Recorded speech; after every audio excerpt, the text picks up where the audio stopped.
Show de bola, show de bola. Primeiramente desejando muito boa noite para você que está chegando do trabalho, para você que já chegou e para você que acaba de chegar. Sejam mais uma vez muito bem-vindos ao programa Amigos do Esporte. Curiosidades, conhecimento dentro e fora das quadras, inspiração e valores do esporte para toda uma vida. E para você que ainda não me conhece ou não é o meu seguidor, eu me chamo Vinícius Justo, também conhecido como Vini, sou apresentador entertainment de shows, eventos e locutor esportivo.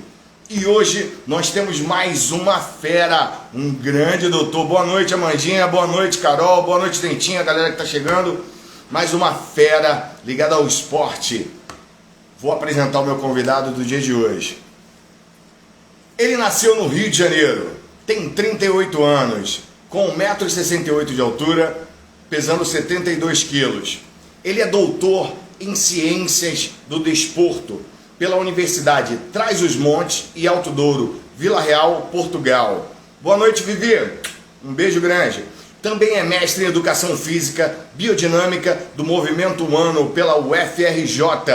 Possui pós-graduação em Educação Física, Musculação e Treinamento de Força. Foi fisiologista do exercício do Clube de Regatas Flamengo no futebol amador de 2013 a 2015. Foi fisiologista do Desportivo Brasil de 2008 a 2010. Atualmente, ele é fisiologista do exercício do futebol profissional do Fluminense Futebol Clube. Hoje eu trago aqui para todos vocês, no programa Amigos do Esporte, orgulhosamente, Juliano Spinetti! Deixa eu convidar o Juliano para dividir a live aqui com a gente.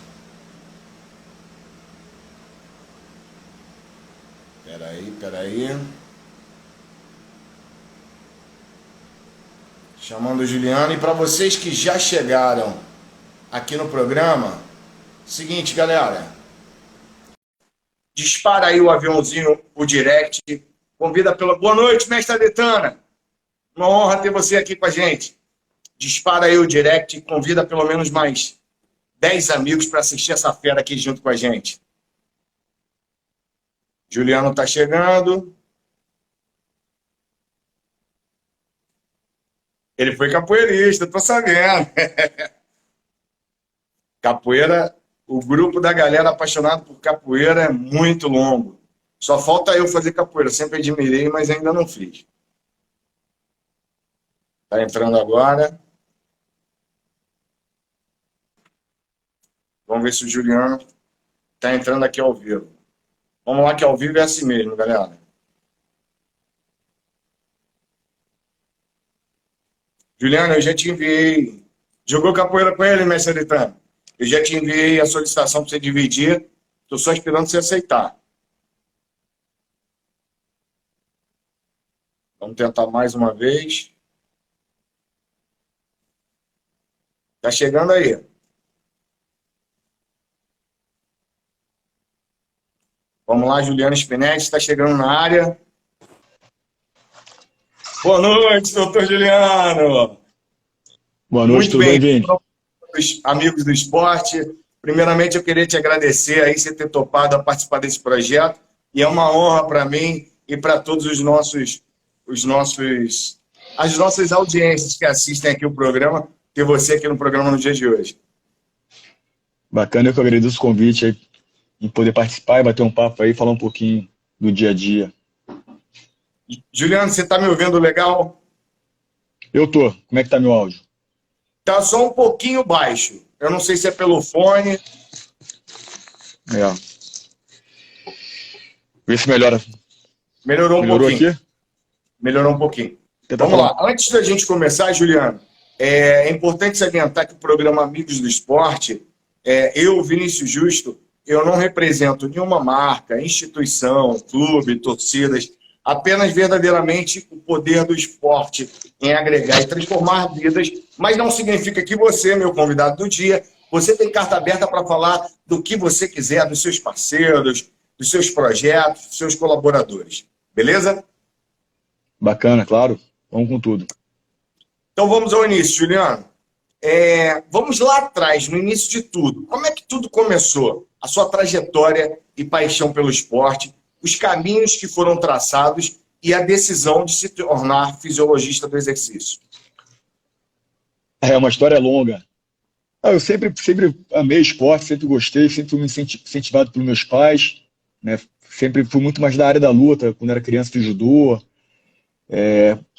fiz futebol também, mas não cheguei a levar tanto a sério, e na adolescência entrei na capoeira, depois Muay Thai, e aí isso me incentivou a entrar na faculdade, entender melhor, né, como é que se planeja um treinamento, como é que se ministra uma aula, entender dos conteúdos. E aí entrei na faculdade, Gama Filho, em 2002, né, já por essa experiência, vivência, eu gostava de dar aula de capoeira, nessa época eu já era graduado na capoeira e dava aula. E eu gostava muito da aula, assim, quando mexe em algum problema, eu sempre estava à disposição ali para puxar um treino, sempre gostei muito. E aí entrei na faculdade, né, querendo aprender, mas sem saber ainda muito qual caminho que eu ia seguir. Aí eu experimentei tudo, cara. Dei aula em escola, dei aula de capoeira infantil, dei aula de Muay Thai, né, aí natação, fiz recreação em hotel. E aí no finalzinho da faculdade, conheci um professor Márcio Assis, que era coordenador da academia que eu fazia Muay Thai. Ele me chamou para fazer estágio na avaliação com ele, né, avaliação física da academia. E aí logo em seguida ele teve um convite para ir Fluminense, né, iniciar o setor de fisiologia no futebol de base em Xerém. E aí me convidou, você quer ir como estagiário e tal? Vejo que você gosta da coisa e tal. Eu, pô, claro. E aí me achei, né? Aí comecei, foi em 2006 isso. Aí de lá para cá a gente tá sempre no futebol. Muito bacana. Por sinal, mestre Adetana, que está aqui nos assistindo, já participou aqui do programa também, falou que já jogou muita capoeira com você. Pô, grande mestre, já aprendi muito com ele. Fiz um curso de salto com ele, lá na JOP. Né? Foi quando eu tirei um mortalzinho na época. Pô, didática é fabulosa, eu conseguiu fazer saltar. Mestre Adetana é espetacular. E quando eu estava na faculdade, eu lembro que tinha um trabalho que tinha que visitar professores, né, da área, e ele estava dando aula no Colégio Militar. E aí eu fui atrás dele, falei, pô, Adetana, tem que fazer um trabalho aqui na faculdade, uma entrevista, fazer mapear a aula. Ele me recebeu muito bem, sempre foi muito parceiro nosso, ele era muito amigo do meu mestre Tubarão, então sempre teve essa relação com ele e com os alunos dele, né? Muito bacana, Mestre prazer Adetana realmente tá aí. é um cara fora da curva. Fora da curva, Cara, muito total. bacana mesmo.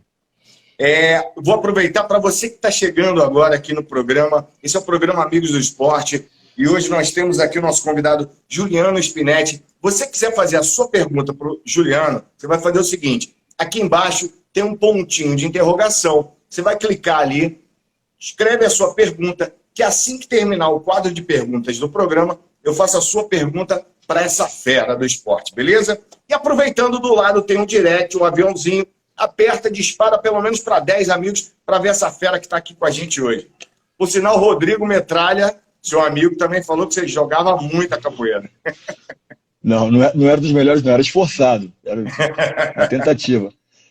Tinha a galera muito boa lá, mas eu fui indo, consegui chegar no nível mais ou menos ali, mas Metralha é um grande amigo, um grande irmão da capoeira, pô, 20 anos aí de convivência e roda e treino, né, e eventos, né, fizemos eventos juntos, né, ele dava aula de capoeira infantil também, ele tinha uma turma muito grande, a gente fez um batizado muito bacana com o Tubarão, batizado infantil e adulto, né, e ele tinha a maior parte da criançada aí, foi muito bacana essa experiência com ele.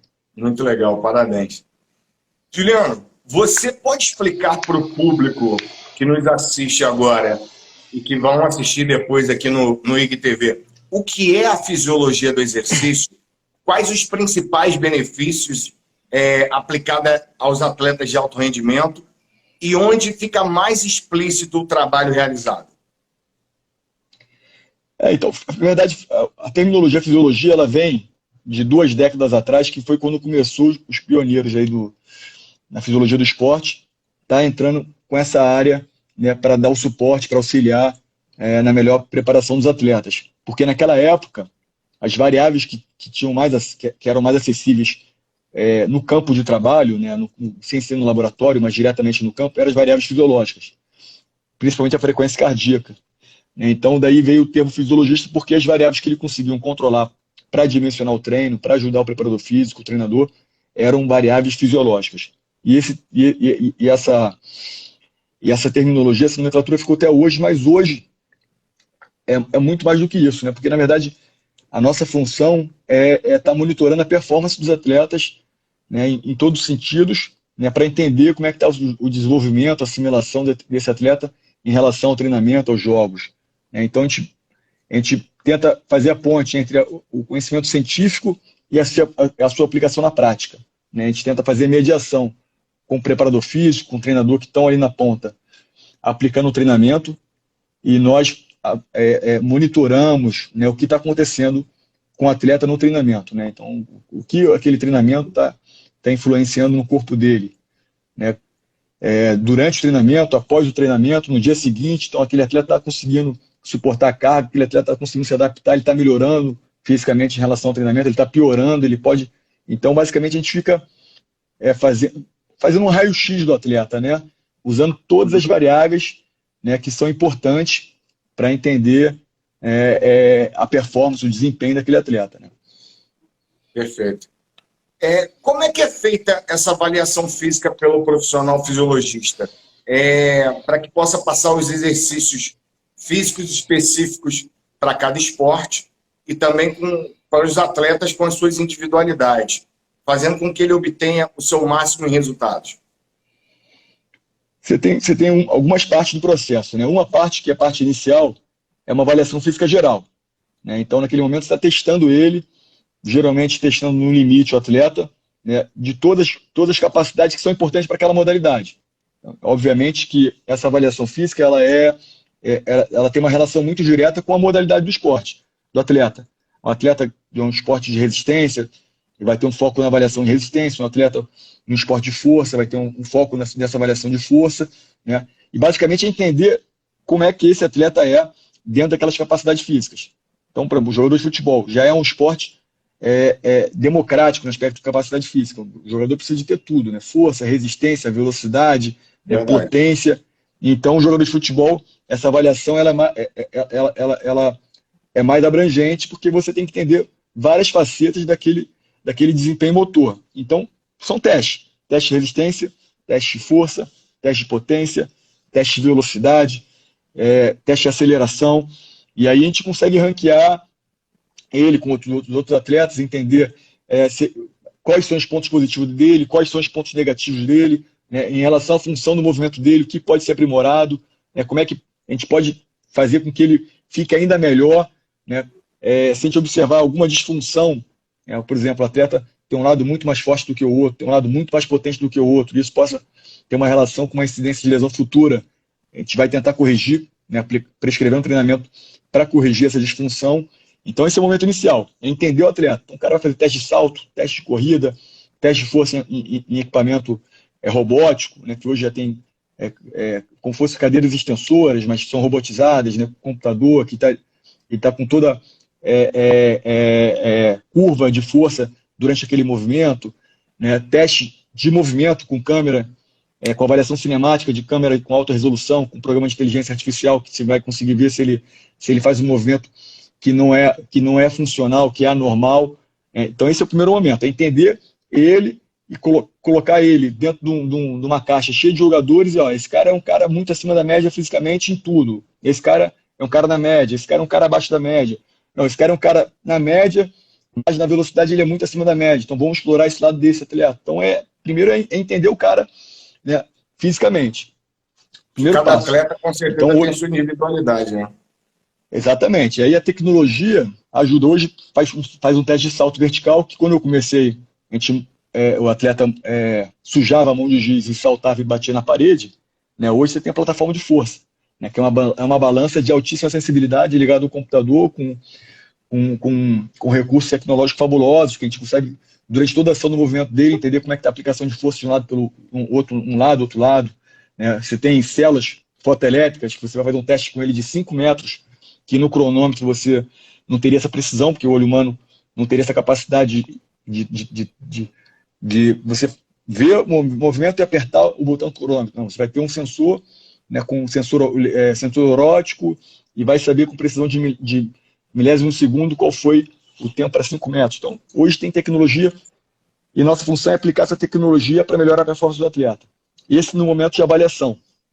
No dia a dia, os atletas são monitorados no treinamento, né? Então eles chegam no seu local de trabalho, já é um monitoramento para saber como é que eles estão respondendo à carga de treinamento. Ou, por exemplo, você tem uma câmera termográfica. Hoje está até em voga as câmeras termográficas por conta da pandemia, né? Porque verificar a temperatura das pessoas se tornou uma coisa extremamente importante.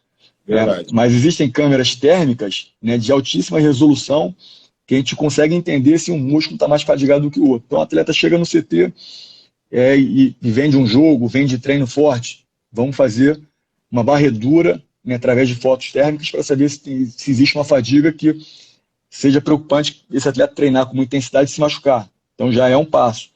Durante o treinamento ele usa colete, né, com rastreadores de treinamento, que tem ali GPS, tem acelerômetro, tem opção de coisas, giroscópio, que tudo que ele faz vai tá sendo monitorado. Então, se ele fez 20 giros para um lado, 20 giros para o outro, a gente está ali em tempo real conseguindo ver. Né? No próprio colete já tem os sensores de frequência cardíaca. Então, hoje não se usa nem mais a tira. O colete já é um instrumento, né, de monitoramento fisiológico. Então, a frequência cardíaca está sendo monitorada, está sendo passada para a unidade de rastreamento que fica atrás do colete, e em tempo real, né, por uma antena, a gente está vendo ali no treino. Então, se é um treino que é um treino para ter uma exigência fisiológica muito alta, o atleta aí 90% da frequência cardíaca máxima, e o João está a 70%, a gente está vendo. Então, se ele falar, não, estou cansado, não estou conseguindo, não, você pode mais, porque a gente está vendo aqui. Então, é um instrumento até que ajuda na correção e entender quem tá fazendo o treino, né, da forma que foi planejada, né? Então, basicamente, eles são monitorados o dia inteiro, todos os dias de treinamento. Quando chega, eu não fazia ideia que a tecnologia, Juliano, estava tão avançada a esse ponto, né? E assim, a tecnologia que a gente usa, isso aqui nem estava nas perguntas, mas eu vou aproveitar e perguntar para você. Que a gente usa hoje no esporte de alto rendimento aqui no Brasil, para lá fora, elas se equiparam? Se equiparam. A globalização ajuda até nisso, né? E, assim, quando eu comecei há 15 anos atrás, já existia muita coisa, só que como ainda não tinha muitas empresas, né, envolvidas nesse setor, então era muito caro, né? Até pelo câmbio, pela importação, a grande parte da tecnologia de fora. Já tá existindo uma indústria brasileira de biotecnologia do esporte, tem o pessoal de Minas, tem o pessoal de São Paulo que estão crescendo, que estão começando a desenvolver, mas as mais potentes são da Europa. Na Austrália também tem muitas empresas ligadas à área de esporte, performance esporte, né? Tem até duas empresas que a gente trabalha em parceria, são da Austrália. Então a Austrália também é um polo hoje de tecnologia ligado ao esporte, e começou a ficar mais acessível. Né?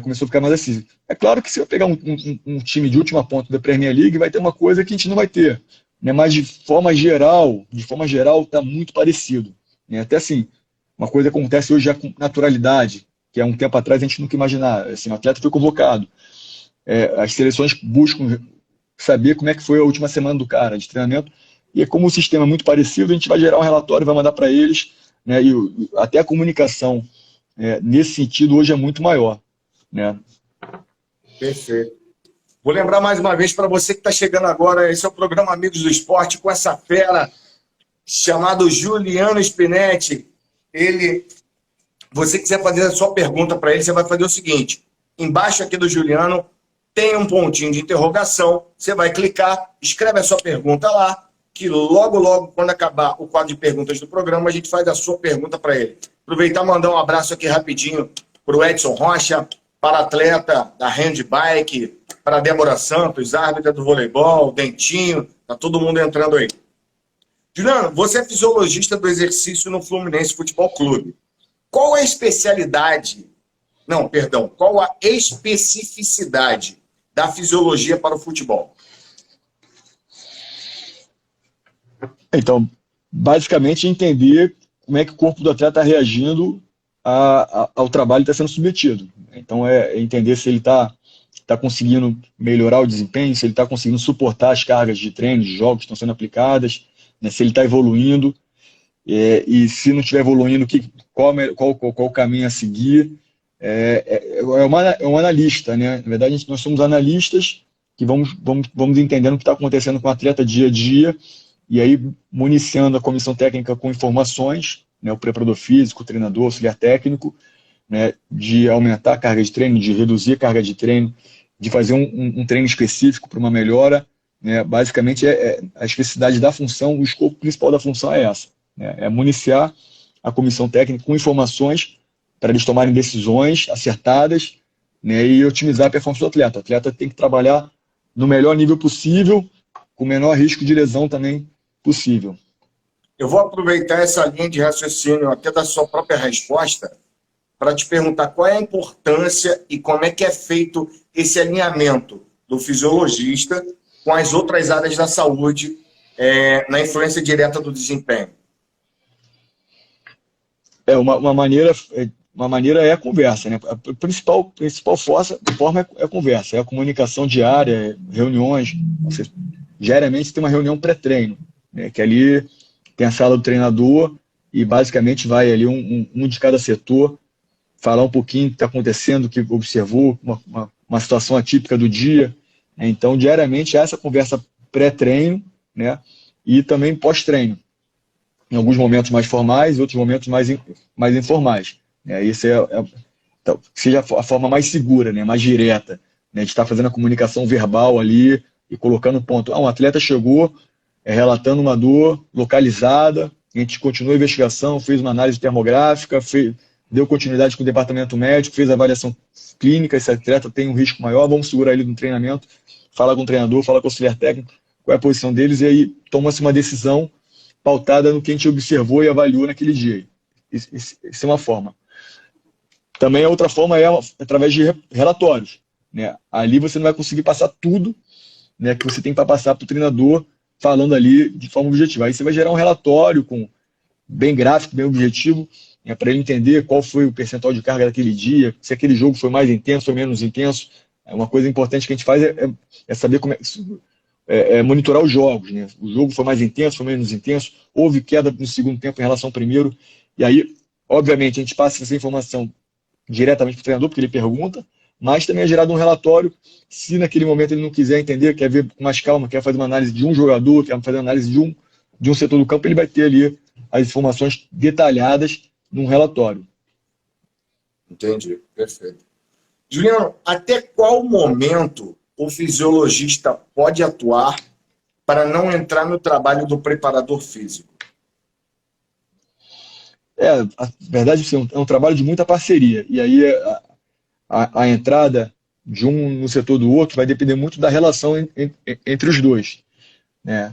Então você vai ter preparador físico que vai colocar uma parede mais para frente, outros que vão botar uma parede mais para trás, e aí vai depender muito dessa relação entre os dois. Mas são duas funções que tem que ter uma relação muito estreita, né? Porque basicamente nós somos os analistas, né? E eles são os operacionais. Então, é claro que sim, no dia a dia, em alguns momentos nós vamos também estar operando ali na sala de musculação, até no campo a gente vai também atuar, né? Mas o escopo é do preparador físico, vai estar apitando, vai estar pensando no treino, e ao mesmo tempo também ele vai estar também analisando as cargas, analisando o que foi no dia anterior, discutindo para saber o que é melhor no dia seguinte. Então, assim, de forma geral, nós somos analistas, eles são os operacionais. Mas é importante ele entender da parte analítica, né, da coisa, porque senão vai ficar muito, muito distante dele conseguir aplicar na prática o que nós conseguimos observar, e nós também temos que entender a parte operacional, porque também, se a gente só pensar na análise, na ciência, na parte, né, mais cartesiana da coisa, a gente vai ter dificuldade de entender como é que isso pode ser aplicado no dia a dia. Entendi. Juliano, quais são as respostas fisiológicas agudas do corpo humano à atividade física? Aumento de frequência cardíaca, sudorese, né, troca de calor, né, pela sudorese, mudanças hormonais, né, aumento da percepção de esforço, aumento da frequência de contração muscular, né, aumenta a frequência respiratória. Então, claro que depende do tipo de atividade física. Mas se você começou a correr, você vai precisar basicamente de mais oxigênio. Então, o seu corpo vai começar a aumentar a frequência respiratória para ter uma maior ventilação de ar consequentemente mais oferta de oxigênio para produzir energia pela via aeróbica, que é a via mais importante. Você vai começar a produzir muitas contrações musculares. E aí, dependendo da via metabólica, você tem, por exemplo, produção de lactato, né, que é um subproduto da produção de energia pela via anaeróbia. Você vai precisar levar mais energia para o músculo, né, e essa energia ela vem através do sangue. Então, você vai ter que aumentar a frequência cardíaca e a pressão arterial para bombear mais sangue, né, para os músculos periféricos. Né? Nesse momento, está precisando de muita energia na periferia do corpo, né,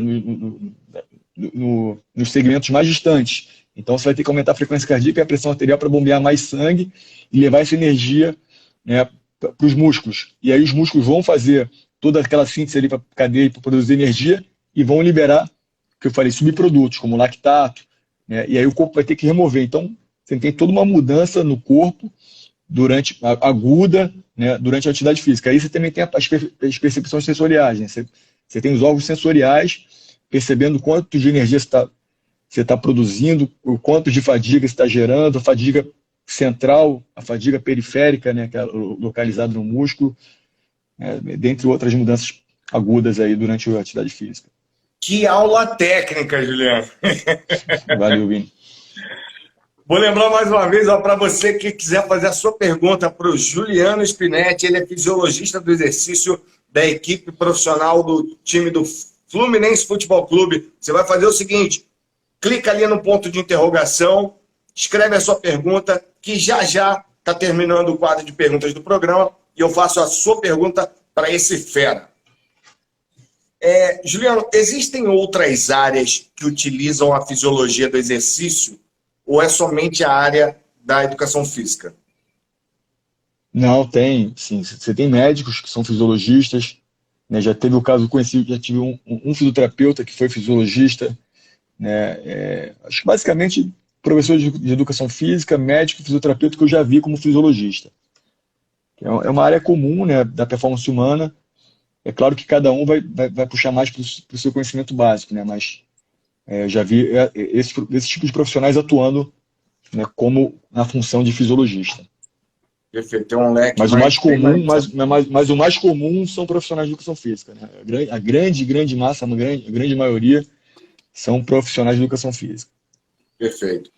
Hoje em dia, os treinamentos aliados aos estudos científicos evoluíram muito. Você mesmo citou aí atrás algumas coisas. Quais as principais diferenças aplicadas nos treinamentos atuais, nas academias, por exemplo, para aquelas antigas séries de 3 de 10, 3 de 12, por exemplo? Mas com qual objetivo? De hipertrofia muscular? Hipertrofia, prevenção de lesão. Porque, assim, o treinamento, a grande diferença é que hoje a gente sabe muito mais o que cada tipo de treinamento, né, vai promover de adaptações agudas, imediatas, né, tardias, né, 1 dia, 2 dias depois, e crônica, que é a adaptação que a gente está buscando. Né? Então, assim, o que os estudos científicos das 2 últimas décadas ligados à área de treinamento de força fizeram foi pegar cada variável metodológica do treinamento de força. O que são variáveis metodológicas do treinamento de força? É tudo que a gente possa manipular. Né? Então, o tipo de exercício, o tipo de ação muscular, a velocidade de execução de uma repetição durante o momento que você vai empurrar o peso, o que vai retornar ao peso, né? O tempo de recuperação entre as repetições, entre as séries, entre os exercícios, a quantidade de exercícios, a quantidade de séries, a quantidade de vezes na semana. Né? Então, tudo isso foi muito estudado. Né? Eu fiz meu mestrado pegando uma partezinha escolhendo uma variável e também estudando. Meu doutorado também.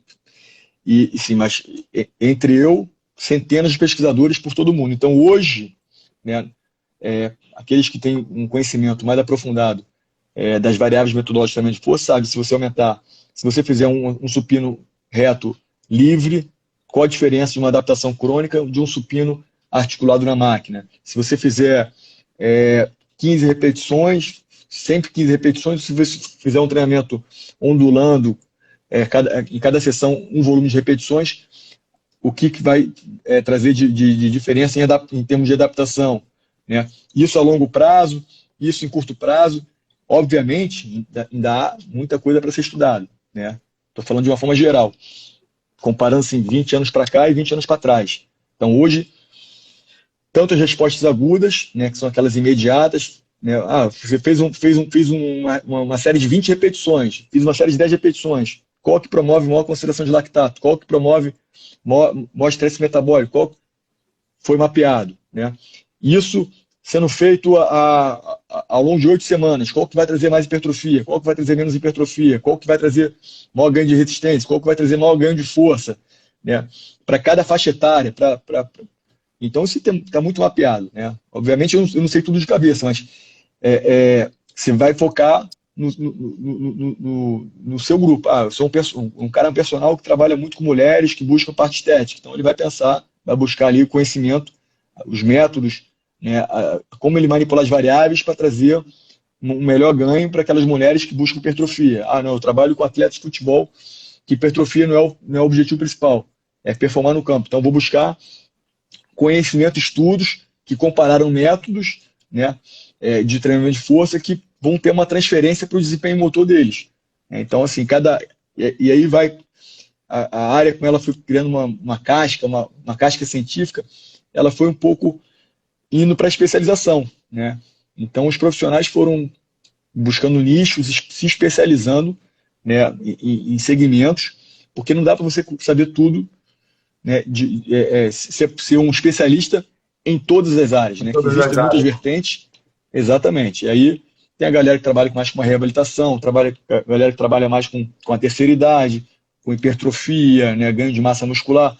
Tem a galera que vai para a área de força, né, que é o cara, o bodybuilder, né, que o cara não necessariamente tem que ser grande, o cara tem que ser forte, né, o levantador de peso olímpico. E tem a galera que trabalha mais com o esporte, né, coletivo, que é mais a minha praia. Então, eu tenho que estar muito atento às novidades em relação ao treinamento de força, potência, que vão gerar efeito protetor, o cara se machucar menos. Isso é um ponto importante, né, fundamental. Então, o cara se machucar menos é muito importante para nós.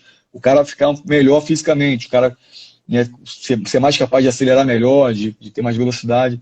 Então, eu vou muito mais nesse caminho. Nesse caminho, já tem muita coisa que a gente já sabe que no começo transportava muito trabalho de academia tradicional para o esporte, né? E hoje a gente está cada vez vendo mais que os caras têm que sair da máquina, tem que ser mais funcional, tem que ser mais, né, com um movimento mais semelhante ao que tem durante a ação competitiva, né? E é o que tem que se entender mais da função do movimento, né? Ver os movimentos que tem no esporte e tentar simular eles, né, com sobrecargas diferentes, com ações musculares diferentes, mas que sejam semelhantes à necessidade daquela modalidade. Então, de forma geral, grosseira, foi a principal mudança que teve aí na área esportiva, né, principalmente. Perfeito. Juliano, nos dias de hoje, mesmo com a sua agenda profissional extremamente lotada, entre o futebol profissional do Fluminense e a academia Energize Esportes, não é isso? Sim. Você ainda consegue praticar algum esporte por hobby? Pratico. Eu gosto muito de correr. Gosto de correr. Meu esporte hoje é corrida, assim. E aí dar uma olhada para tentar manter aí e não me machucar. Mas eu gosto de correr e quando dá para jogar um futebolzinho também, eu jogo. Beleza. Galera, tá chegando a hora de eu abrir para as perguntas do público. Você que ainda quiser fazer a sua pergunta, só clicar ali no ponto de interrogação, que já eu leio a sua pergunta para essa fera, Juliano Spinetti. Em tempos atuais, sabemos da extrema dificuldade na prática das atividades físicas em grupo, devido à pandemia, né? Isso mexeu com o mundo inteiro. Como é que ela interferiu no seu dia a dia profissional de atividade e no seu planejamento, tanto na academia quanto no futebol profissional do Fluminense? Então, o ano passado teve um impacto maior, foi quando houve a paralisação geral lá, e tanto na academia, teve interrupção das atividades no futebol também. E aí nós buscamos recursos, como todos buscaram recursos tecnológicos para poder manter o nível de treinamento. Então, tá na academia, a gente fez uma academia virtual, né? Montamos aulas virtuais e transmitimos pelo Zoom, né? Então o professor dava uma aula, a gente montou um grupo, a galera se inscrevia na aula e fazia aula em casa. E essa ideia iniciou pela academia, pela necessidade da academia, quando a gente teve essa paralisação, e aí eu levei para o Fluminense, né? Junto com o preparador físico, a gente fez a mesma situação no Fluminense. Então a gente ficou 6 semanas treinando com os caras virtualmente, e cada um estava na sua casa aí, espalhado pelo Brasil, e a gente montou uma estrutura de treinamento que gravou vídeos de exercícios, né? E aí passava o vídeo na hora para os caras, e os caras faziam os movimentos, né? E aí foi bacana porque também teve um envolvimento de toda a equipe do Fluminense, né? Tava a psicóloga junto, ela estava olhando os caras, o cara começava a ter algum tipo de problema de não estar mais aguentando, ela ia interferir, tinha nutricionista que dava dicas ali, pré-treino, de hidratação, tava o médico, se alguém tivesse alguma dor, o fisioterapeuta, eles estavam ali também a selecionar. Então a gente fez assim um CT virtual, foi muito bacana. Foram 6 semanas diretos aí treinando com os caras de segunda a sábado, né, pela tela do computador. E isso aí, quando a gente voltou, né, teve um impacto importante tanto no aspecto físico, também no aspecto do grupo, né, tá ali sabendo que fizeram uma coisa juntos, que treinaram pra caramba em casa, que cada um deu o seu jeito, né. Quem estava no Rio buscou material no CT, a gente disponibilizou kit para cada um, mas quem estava fora do Rio teve que dar seu jeito, né, de conseguir material. Na época nem está tendo voo, né, quase restrição de deslocamento total. E aí foi uma experiência muito bacana. Hoje já é mais a questão da máscara, a questão do álcool, né? Na sala de musculação ela é bem ampla, então suporta uma quantidade de pessoas razoáveis. Então não tem tanto impacto, fora aqueles impactos que as pessoas todas estão sentindo aí, né? De manter esses novos costumes. Mas naquela época foi um momento desafiador, né? De buscar uma solução. A gente sabia que os caras não podiam ficar 2 meses, 3 meses parados de treinamento, né? E tinha que fazer, e a academia também não podia ficar parada 3 meses, né? A gente ia afundar. E aí foi muito bacana. Foi difícil, mas todo mundo se envolveu, a equipe, na academia, os coordenadores, os professores, do Fluminense também, toda a comissão técnica, direção, deu suporte. Foi até bacana, a gente, né, fez uma live no Fluminense, transmitiu um treino ao vivo. Pô, não sei quantas mil pessoas viram um treino ao vivo pela Flu TV. Foi muito bacana. Nesse sentido, a adaptação e a tecnologia ajudaram muito, né? Do virtual. Sim, foi fundamental, né? Se fosse, sei lá, há 10 anos atrás, como é que a gente faria, né? Não tinha nem WhatsApp, não tinha Zoom, não tinha nada disso. E mandar treino pelo correio para os caras por e-mail ia ser complicado, né? Mas a gente ia dar um jeito também, mas a tecnologia facilitou muito, né? Muito bom. Última pergunta de abrir para o público. Juliano, se alguém que está nos assistindo nesse exato momento, ou depois pelo IGTV, quiser se tornar um cientista do esporte, que é assim como vocês são conhecidos, quais os caminhos a serem tomados a nível de estudos e graduações? Para ser cientista é aquele que produz conhecimento, né? Aí é o caminho acadêmico do cara fazer uma graduação e aí buscar uma pós-graduação em estrito sensu, né? De mestrado, doutorado, que ele vai aprender a produzir conhecimento, né? Faz a iniciação científica, faz um mestrado, faz um doutorado, vai publicar artigo para fazer experimento, vai participar de laboratórios. Se o cara quiser fazer uma capacitação para trabalhar no meio do futebol, aí o cara tem que buscar uma faculdade, uma graduação que tem uma relação com o futebol. A educação física ela tem muita relação, que ela abre muitas portas. O cara pode ser preparador físico, o cara pode ser fisiologista, o cara pode ser analista de desempenho, o cara pode ser treinador, auxiliar técnico. Então tem muitas funções que tem uma relação com a educação física.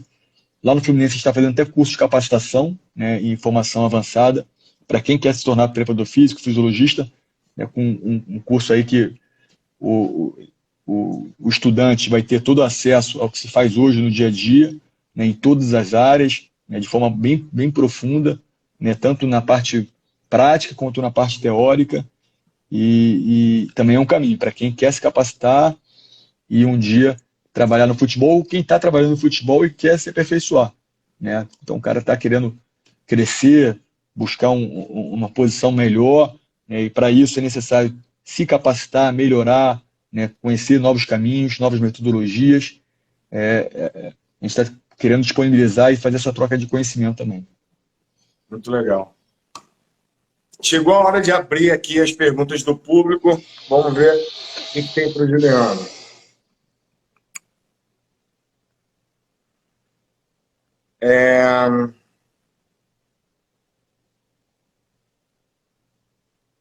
O Edson Rocha pergunta, atleta da handbike. Você conhece a handbike? Será que podemos fazer uns testes?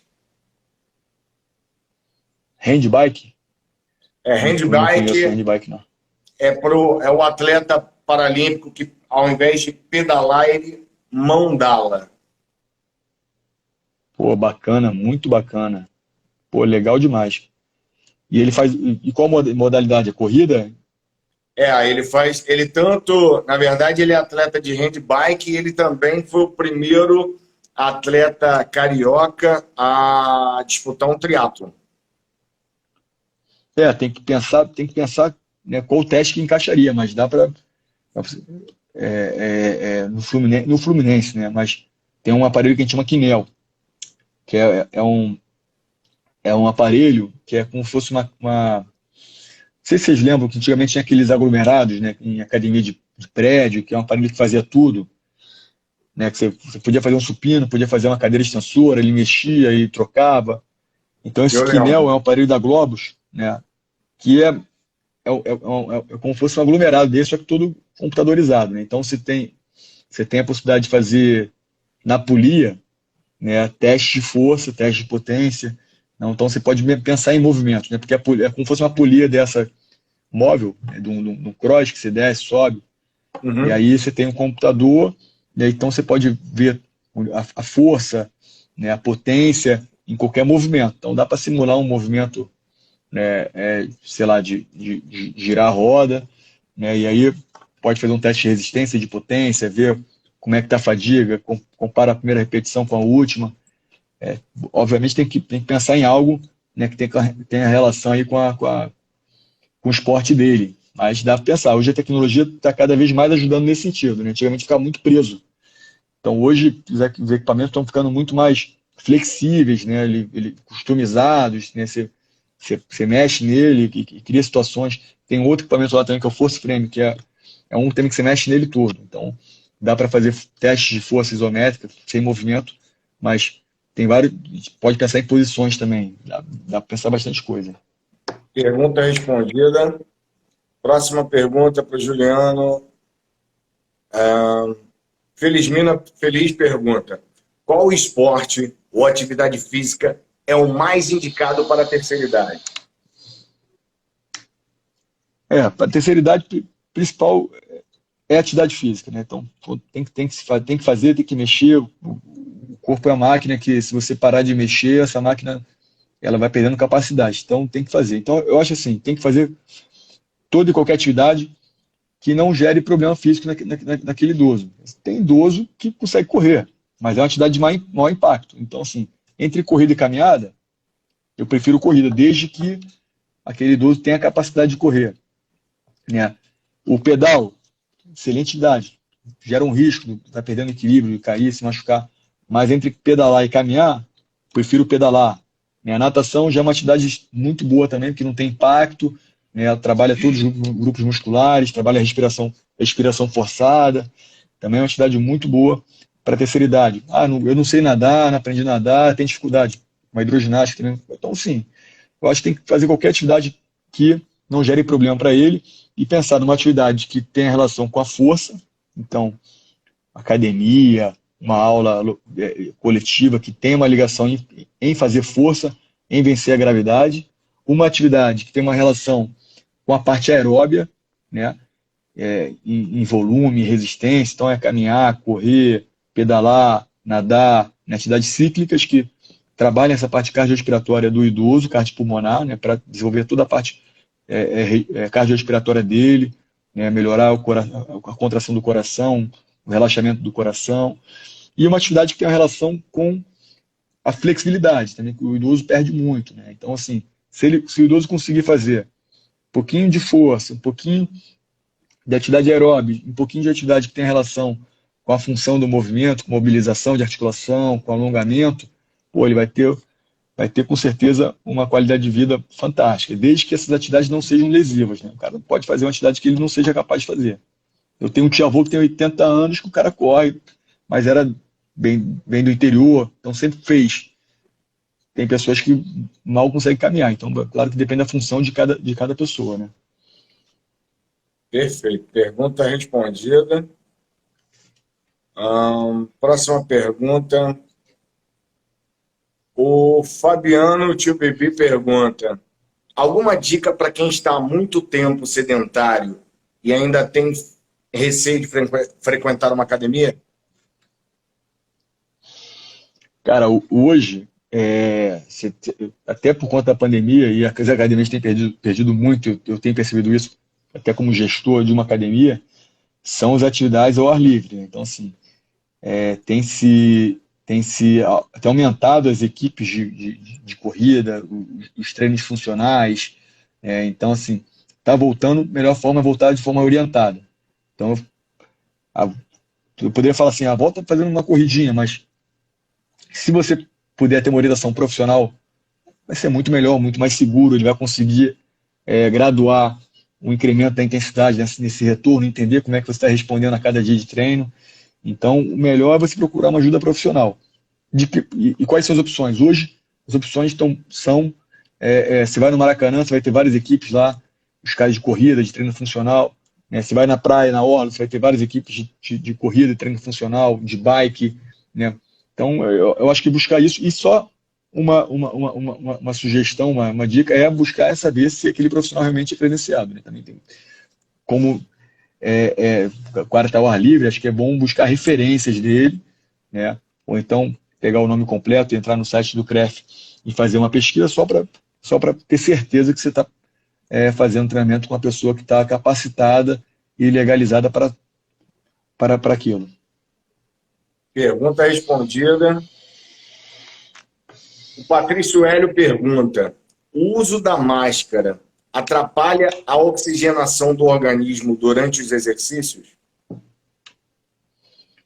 Eu acho que depende muito da máscara, né? Obviamente que em termos de percepção, né, quando a gente precisa de uma ventilação cardiopulmonar maior, né, que é necessário ter um volume de ar sendo inspirado e expirado maior, você tem um bloqueio mecânico que, obviamente, aquilo ali vai te gerar uma percepção de sufocamento, né? Mas tem máscaras que facilitam essa troca em relação a outras máscaras. Então, acho que é importante buscar máscaras que tenham essa capacidade, né, que elas ficam um pouquinho mais distantes do nariz, então criam um espaçamento maior, que ela tem uma troca ali também maior de entrada e saída de ar. Mas, assim, em termos de evidência científica, de estudos, eu desconheço, né? Se já tem alguma coisa que verificou se aumentou ou reduziu, né, a capacidade cardiopulmonar com ou sem utilização de máscara. Mas é uma realidade que a gente não tem para onde correr, né? Tem que treinar, se for treinar em um ambiente fechado, treinar com máscara. Perfeito. Pergunta respondida. Última pergunta para o Juliano. A Débora pergunta: qual a diferença, se existe, entre o aparelho de monitoramento usado no futebol e peraí que eu não consigo terminar de ler. E aquele dispositivo que os jogadores usam por baixo da roupa? É o tal do colete de monitoramento? Você entendeu a pergunta, Juliano? Não entendi, porque o que a gente usa, o monitoramento que a gente usa são coletes, e aí atrás do colete entra uma unidade de rastreamento, né, que se fala GPS, mas GPS é reduzir, porque o GPS é um componente daquela unidade, né? Aquela unidade tem vários componentes físicos para entender muito bem o movimento do atleta, né? E aí o colete já se tornou hoje também, em alguns casos, quem tem essa tecnologia, também outra variável, outro equipamento, que ele também mede a frequência cardíaca do indivíduo. Também você tem o Polar Team, que é um sensor que é naquela fita, e alguns clubes usam, é mais em conta financeiramente, mas não é muito legal porque ele cai, sobe, ali também é um monitor de frequência cardíaca junto com o GPS, né? Tá integrado no mesmo dispositivo. Tem vários tipos de monitores. A gente começou 2014, 2013, não tinha ainda recurso para comprar um sistema. A gente comprava na Amazon uns GPSzinhos, parecia um chaveiro, e prendia no short do atleta, depois a gente carregava e fazia uma análise computacional com planilhas e conseguia também fazer um modelo. Então você vai evoluindo. Hoje tem empresas que têm um sistema extremamente complexo, né? Perfeito. Juliano, eu queria te agradecer mais uma vez imensamente por essa aula, literalmente uma aula sobre a fisiologia do exercício aqui para todos nós. Dizer que foi um prazer ter você aqui com a gente no programa Amigos do Esporte e abrir agora esses minutos finais para você fazer as suas considerações finais. Primeiro que eu agradeço aí o convite, a audiência, o pessoal que ficou assistindo e acompanhando esse bate-papo. Para quem não é muito da área, fica um pouco denso, né, de entender, mas é o que eu faço no dia a dia. Acho muito legal poder falar um pouquinho do nosso trabalho, né, do que a gente gosta de fazer, né, e compartilhar um pouquinho, bater esse papo, trocar essas informações. Show de bola. Juliano, você, meu amigo, que já foi capoeirista também nas horas vagas, vale o meu jargão. Juliano Spinetti, é show! Valeu, Juliano, tamo junto. Tchau, Obrigado. galera! Grande abraço aí. Grande abraço, até terça que vem!